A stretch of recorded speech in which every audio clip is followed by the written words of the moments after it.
Hello, everybody, and thank you for joining us. I'm sorry for getting the video out a little bit later tonight, but you may be able to tell that I'm actually at the church. We did not have in-person services tonight, but the praise team is practicing, and you may hear them in the background momentarily. But the reason that we're not in person is, and I could see it very plainly when I got here, is that the parking lot is an ice rink. It is extremely slick and dangerous, and we don't really need to have people on it, and that's why we didn't have services tonight. Hopefully that'll be cleared off by Sunday. We're looking forward to seeing everybody. But I did want to get a video out to you tonight, and I'll tell you that this video is going to be very different from anything I've ever given you before. And the reason being, normally we would do Mark, or we would do Bible study, and Mark is where we are right now, the Gospel of Mark. But I really prefer not to do those studies online if we don't have to. If we can wait until next week to do that, I would prefer to do that. Partly because I just enjoy the conversation, but also because the next content that we're going to bump into is the Last Supper Jesus has with his apostles, and I think that's going to be a good one for us to talk about and talk through. So we'll wait on that. Instead, tonight I want to make mention of a detail, and I wouldn't call it a bridge or anything to that extent. This is just an element of the story that we started talking about last Sunday morning. We're going to continue talking about next Sunday. It's an element of the story that is not always addressed, not often addressed, and it does have some modern day implications, so I wanted to mention it to you. Last week on the video, on Sunday morning, we talked about how God chose Abraham. He chose Abraham and called him out from the rest of humanity and said, Abraham, I'm going to bless you. I'm going to make your name great. I'm going to give you descendants. Your descendants are going to become a great nation. The whole world is going to be blessed through you and your nation. And that was the promise that God made. Again, Abraham was about 70 years old. And then when he's 90, in his 90s, God says, you're going to have a son. And, and it wasn't immediate. It took some time. And in that waiting, there was another son that was born. And it was not the child of promise that Abraham and Sarah were promised. But rather, after their frustration and maybe their impatience as they waited for God to move, Sarah actually suggested to Abraham that he father a child with her servant Hagar, and he did. And that child's name was Ishmael. Now, what does that have to do with the story, and where does it go from there? Well, next week we're going to be looking at the story of Abraham and Isaac, and God calling Abraham to bring his son Isaac as a sacrifice. And what's curious about the language that God uses in that particular text, and I won't get this exactly right. I'm not using notes tonight, so forgive me.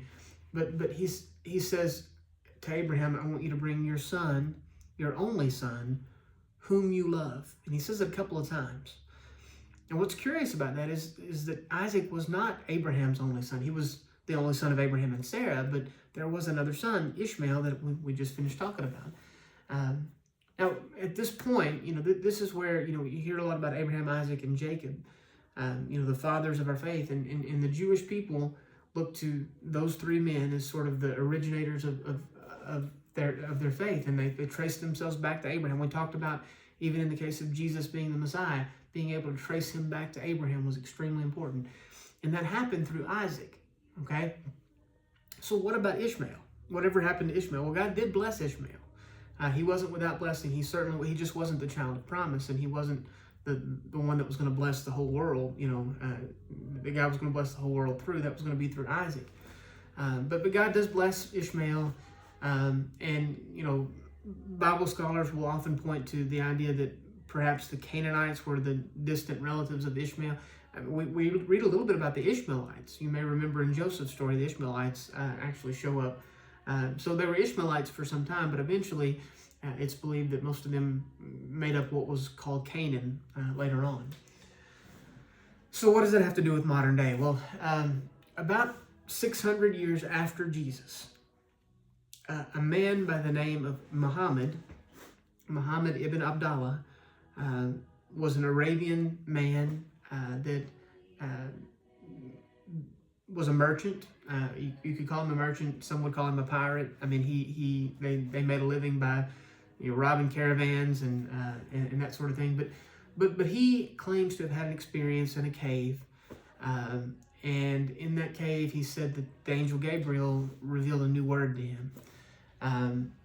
And when he reported that, and he was an illiterate man, he couldn't read or write as best we can tell, but he recounted what he said the angel Gabriel told him, and some of it coincided with the Old Testament. I mean, he still revered Abraham, and even in the New Testament, they revered Jesus as a prophet, but initially he was trying to blend the Arabian people in with Israel. I mean, Muhammad was a religious man, had a lot of respect for Israel, had a lot of respect for Christianity.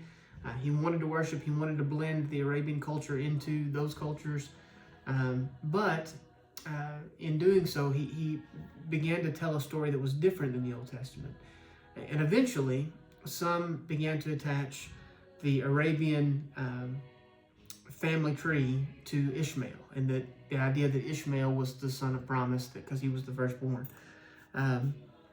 Again, it's not a truth, but it is what the story that seems to have been perpetuated. This happened again around 600 AD is when he claimed to have this vision with Gabriel. And initially, he tried to have positive relationships with Christians and Jews. He even talked about the people, he described them as the people of the book. But when his story began to diverge away from what the Old Testament said, he was rejected by the Jews. And he took it very personally. Within about 10 years, in the first 10 or 12 years, the only followers that he had were his family. But after that, things began to take off. He began to build a military might, and by force, they began to take over the world around them. And it's said that at some point, the Muslim control around the world was actually a greater reach than even the Roman Empire was at its height. And this went on for hundreds of years. And that's when Jerusalem was overtaken. The Crusades happened because there were Christians and Jews trying to live in Jerusalem, and because of the Muslim culture that was there, they were being abused in a lot of ways. And so the Crusades happened, at least in part, to try to protect the Christians and Jews that were living in Jerusalem. And that they were successful for about 100 years, but then after 100 years, the Muslims took over again. And things really didn't change until the Industrial Revolution in Europe. There was enough money and might to keep Muslims from encroaching into Europe anymore. And that's when the Caliphate, you may have heard that term before, began to slow down. And it remained slow until, the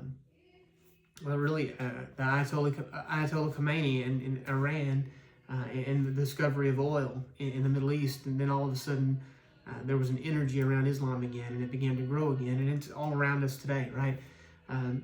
I guess tonight I just wanted to give you something to think about.